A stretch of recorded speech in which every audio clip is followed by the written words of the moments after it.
ഇന്ന്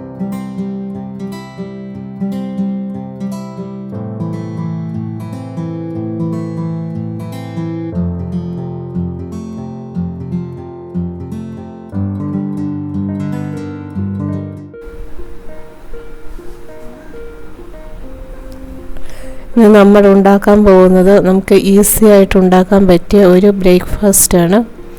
അപ്പോൾ അതിന് വേണ്ടിയിട്ട് നമ്മളൊരു 2 കപ്പ് ഗോതമ്പ് മാവ് എടുത്തിട്ടുണ്ട്. അതിലോട്ട് ആവശ്യത്തിന് ഉപ്പിട്ടിട്ട് വെള്ളം ഒഴിച്ച് നമ്മൾ കുഴച്ചെടുക്കുക. ദോശയുടെ പരുവത്തിനാണ് നമ്മൾ കുഴച്ചെടുക്കുന്നത്. ഇത് ബ്രേക്ക്ഫാസ്റ്റായിട്ടും ഈവനിങ് സ്നാക്കായിട്ടും നമുക്ക് ഉപയോഗിക്കാൻ പറ്റുന്ന ഒരു വിഭവമാണ്. വളരെ ടേസ്റ്റി ആയിട്ടുള്ള, വളരെ ഹെൽത്തി ആയിട്ടുള്ളതും വളരെ ഈസി ആയിട്ട് നമുക്ക് ഉണ്ടാക്കാൻ പറ്റിയതുമായ ഒരു ഡിഷാണ്. അപ്പം അതിന് വേണ്ടിയിട്ട് ഗോതമ്പ് പൊടി എടുക്കുക, ആവശ്യത്തിനുള്ള ഉപ്പ് എടുക്കുക, പിന്നീട് വെള്ളം ഒഴിച്ച് നന്നായിട്ട് കുഴച്ചെടുക്കുക. ദോശമാവിൻ്റെ പരുവത്തിലാണ് നമ്മൾ കുഴച്ചെടുക്കേണ്ടത്. വെള്ളം കൂടി പോകാതെയും കുറഞ്ഞു പോകാതെയും പ്രത്യേകം ശ്രദ്ധിക്കണം.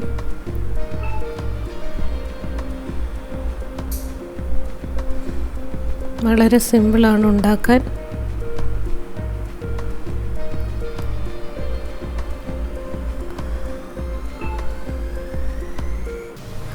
നിങ്ങൾ ഈ ചാനൽ ഇതുവരെ സബ്സ്ക്രൈബ് ചെയ്തിട്ടില്ലെങ്കിൽ ഉറപ്പായിട്ടും ഈ ചാനൽ സബ്സ്ക്രൈബ് ചെയ്യുക, നിങ്ങളുടെ ഫ്രണ്ട്സിനൊക്കെ ഷെയർ ചെയ്യുക.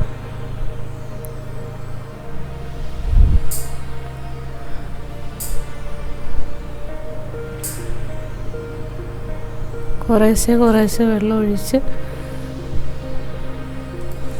നന്നായിട്ട് കലക്കിയെടുക്കുക. ഇത് മതി, ആവശ്യത്തിനുള്ള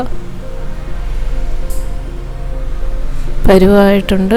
ദോശ മാവിൻ്റെ ഒരു കൺസിസ്റ്റൻസിയാണ് വേണ്ടിയത്.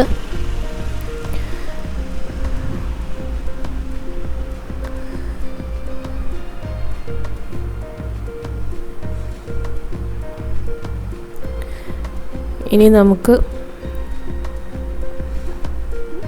ഈ ഒരു പരുവം മതി.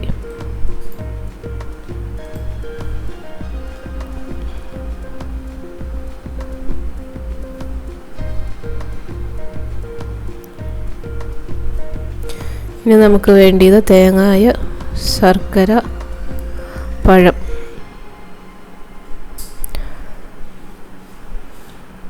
അരമുറി തേങ്ങ ചിരണ്ടി വെച്ചിട്ടുണ്ട്. അതിലോട്ട് നമ്മൾ നന്നായിട്ട് പഴുത്ത ഏത്തപ്പഴമാണ് ഉപയോഗിക്കുന്നത്. ശർക്കര എടുത്തിട്ടുണ്ട്, അരമുറി ശർക്കര എടുത്തിട്ടുണ്ട്. പഴം ചെറുതായിട്ട് അരിഞ്ഞ് ചേർക്കുക. ഏത്തപ്പഴം ഇല്ലെങ്കിൽ പാളയംകോടൻ പഴം ആണെങ്കിൽ നമുക്ക് യൂസ് ചെയ്യാം. ചില സ്ഥലങ്ങളിൽ പാളയംകോടൻ പഴത്തിന്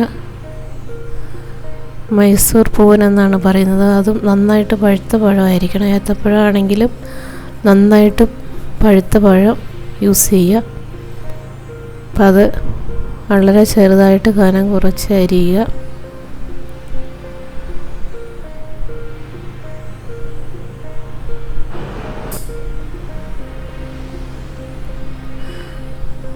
അപ്പം ശർക്കരയ്ക്കകത്തോട്ടാണ് അരിഞ്ഞത്. ഇനി നമ്മൾ ചിരണ്ടി വെച്ചിരിക്കുന്ന തേങ്ങായും ശർക്കരയും പഴവും, പിന്നെ നമ്മൾ കുറച്ച് ഏലക്ക, 5-6 ഏലക്ക പൊടിച്ചതും കുറച്ച് ജീരകപ്പൊടിയും കൂടി എടുത്തിട്ടുണ്ട്. നല്ല ജീരകമാണ്, അത് പൊടിച്ചെടുക്കുക. ഏലക്കായും പൊടിച്ചെടുക്കുക. അതും തേങ്ങായും കൂടെ ചേർത്ത് നന്നായിട്ട് മിക്സ് ചെയ്യുക. അപ്പം നമ്മളെടുത്തിരിക്കുന്ന ശർക്കര നല്ല ശർക്കരയാണ്, നല്ല നാടൻ ശർക്കരയാണ്. അപ്പോൾ അതിൽ കല്ലും മണ്ണും ചെളിയൊന്നും ഇല്ലാത്ത ശർക്കരയാണ്. നിങ്ങളുടെ കയ്യിൽ അതല്ല എന്നുണ്ടെങ്കിൽ ശർക്കര ഉരുക്കിയെടുക്കുക. അപ്പം അങ്ങനെ ഉരുക്കിയെടുക്കുമ്പം തേങ്ങായും പഴവും എല്ലാം കൂടെ അതിനകത്തോട്ട് മിക്സ് ചെയ്താൽ മതി.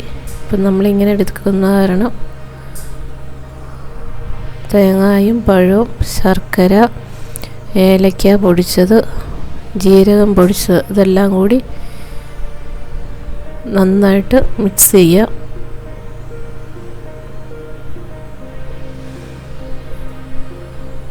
നമുക്ക് വളരെ പെട്ടെന്ന് ഉണ്ടാക്കാൻ പറ്റിയ ഒരു ബ്രേക്ക്ഫാസ്റ്റ് റെസിപ്പിയാണ്. അതുപോലെ നമുക്ക് ഈവനിങ് സ്നാക്കായിട്ടും നമുക്കിത് യൂസ് ചെയ്യാം. ഇവിടെ നമ്മൾ എണ്ണയൊന്നും യൂസ് ചെയ്യുന്നില്ല, അപ്പോൾ അതുകൊണ്ട് തന്നെ വളരെ ഹെൽത്തി ആയിട്ടുള്ള ഒരു ഡിഷാണ്. ഇനി നമ്മൾ ഒരു പാൻ തീയെ വെച്ച് നന്നായിട്ട് ചൂടായി കഴിയുമ്പോൾ നമ്മൾ തയ്യാറാക്കി വെച്ചിരിക്കുന്ന മാവ് കോരി ഒഴിക്കുക. അപ്പോൾ അത് ഗോതമ്പ് ദോശയുടെ ആ പരുവത്തിനാണ് നമ്മൾ ഒഴിക്കുന്നത്. ദോശ പരത്തുന്ന പോലെ തന്നെ നന്നായിട്ട് പരത്തിയെടുക്കുക. അപ്പം നമ്മുടെ പാനിൻ്റെ തീ ഒരു മീഡിയം ഫ്ലെയിമിൽ ഇടാനായിട്ട് പ്രത്യേകം ശ്രദ്ധിക്കുക. ഏറ്റവും കുറച്ച് ഇടരുത്, ഒത്തിരി കൂട്ടി ഇടരുത്. മീഡിയം തീയിൽ വേണം ഫ്ലെയിം. ഇനി ഒരു വശം നന്നായിട്ട് മുരിഞ്ഞ് കഴിയുമ്പം മറിച്ചിടുക.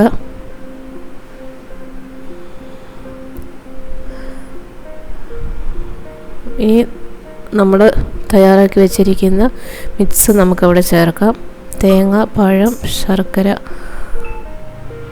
ഏലക്കാപ്പൊടി, ജീരകം ഇത് ചേർത്ത മിക്സ് ആ ദോശയുടെ പകുതി ഭാഗത്ത് നമ്മൾ നന്നായിട്ട് വയ്ക്കുക.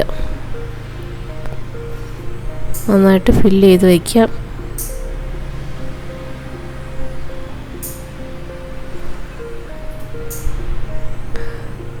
അതിന് ശേഷം ഒരു 1-2 മിനിറ്റ് വെയിറ്റ് ചെയ്യുക. അപ്പോൾ അത് നന്നായിട്ട് മുരിഞ്ഞ് കിട്ടും. അതുപോലെ ആ പഴവും ശർക്കരയൊക്കെ അവിടെ ഇരുന്ന് വെന്തും കിട്ടും നമുക്ക്. അതിന് ശേഷം നമ്മൾ പകുതി വെച്ചിട്ട് ആ ഫില്ലിങ്ങിൻ്റെ അവിടെ വെച്ച് പകുതി വെച്ചിട്ട് നമ്മളത് കവർ ചെയ്ത് എടുക്കുക. അതിൻ്റെ അരിക് നമ്മുടെ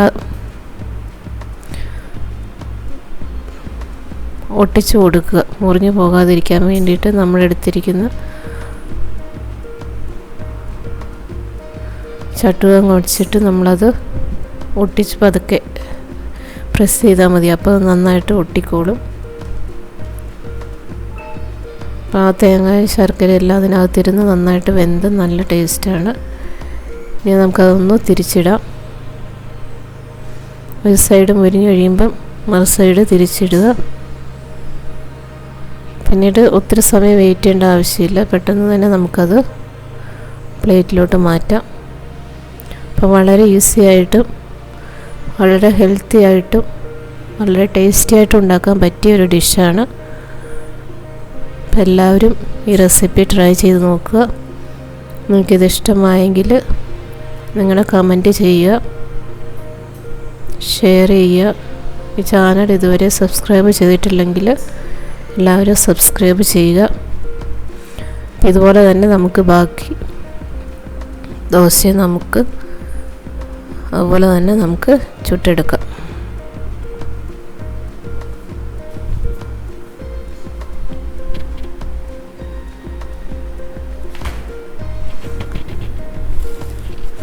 നിങ്ങളുടെ വിലയേറിയ കമൻസ് ഉറപ്പായിട്ടും അറിയിക്കുക.